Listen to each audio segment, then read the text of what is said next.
Welcome to the Shomer Israel Congregation website. A lot of people struggle with questions of why are we here, what am I supposed to be doing with myself, and questions of that nature.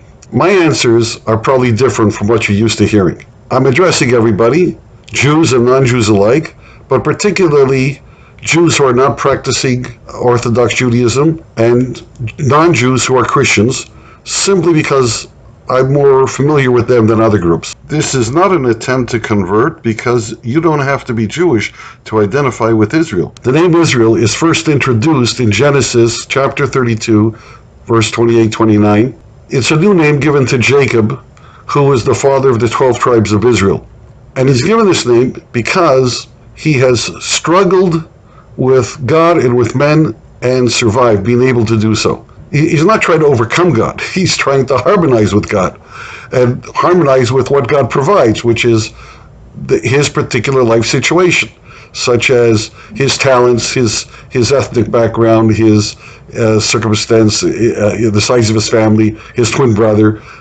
All these circumstances are things not of his choosing. They were given to him by God, and he's been struggling to work it out, just as we struggle to work out our situation, given all the variables that God has given us, where we're born, what language we speak, what culture, what socioeconomic status, wealthy, poor, intelligent, not so intelligent, athletic, clumsy, all these things.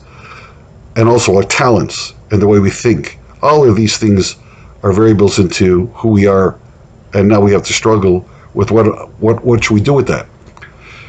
But we also struggle with men, with other people, because everybody around us has a different package, makes them slightly different. They're unique. Each one's unique. And they have their desires, and sometimes, often, they'll conflict with ours. And we have to work that out. And the idea is not to oppose, but to harmonize, to work it out. So that's the Israel part. The Shomer part, Shomer means guardian or preserver. That's God.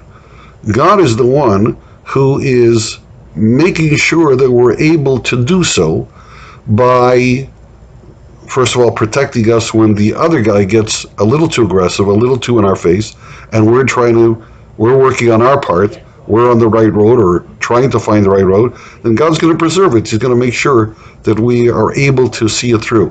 When we're not, then the other guy may have the upper hand, but God's preserving the challenge. So really, in the end, it turns out that we're really struggling mostly with God and what he allows to come our way, and that's why the name Israel is only Israel is the ISR, that's the beginning, is the struggle, that's the Hebrew word for struggle, and the El at the end is God. And we don't say Yisraelish for the name for man, but there's another way that God preserves or guards our struggle, and that is by providing guidelines.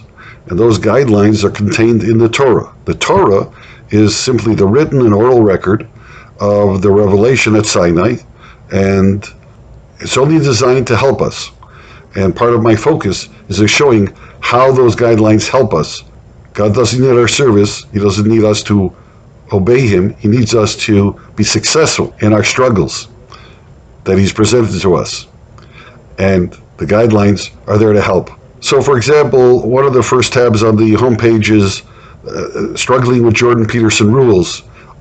The first video on that tab will explain my great respect for Jordan Peterson and his talents, but I go on to show how Torah teaching can greatly improve in a practical way the goals that Jordan Peterson tries to impart for us.